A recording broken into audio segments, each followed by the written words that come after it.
just launched my money boot camp program. It just started tonight. And I was really surprised by some of the feedback I got at the end. I was surprised and I wasn't surprised. So we talked about money mindset, scarcity, prosperity. We did some different activities, talked about resistance and creativity. We talked about a lot of different things. And more than one person said that the thing they got the most out of it was actually had sort of like accepting where they are right now. And so that was a big deal for people. And I feel like, you know, it's underestimated to really let ourselves be where we are at this moment and to trust it and not make ourselves wrong for being where we are. And there have been times where I was judging myself. I was judging where I'm at. I should be somewhere better or different or whatever. And as a money coach, I come up against this all the time. Oh, this money thing wasn't perfect, or this thing happened. And a part of me is like, oh my God, I'm a money coach or I'm a business coach. Like, how can this not be perfect for me? Right? Well, I'm learning what I'm teaching. I'm teaching what I'm learning.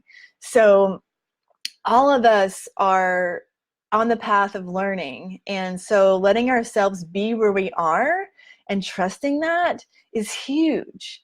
And there's a Hafiz poem, and I put one of the quotes at the top here. And the beginning of this poem I adore.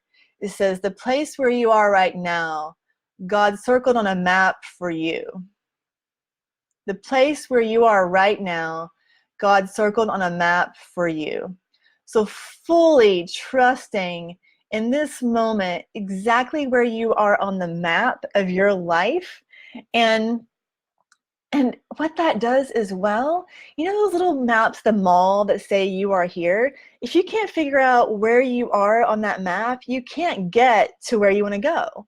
So the great thing about being where you are and fully accepting it and embracing it, it means that you get to orient to where you want to go and you know which direction to go because you're fully where you are now and you're acknowledging it and letting yourself be here completely and accepting it. And it may not be ultimately where you want to go, but it's a start. It's where you start on your journey. So another thing that people talked about from this first night of this program, it's a 6-week program, this was the first night, was really just remembering their vision and coming back to that.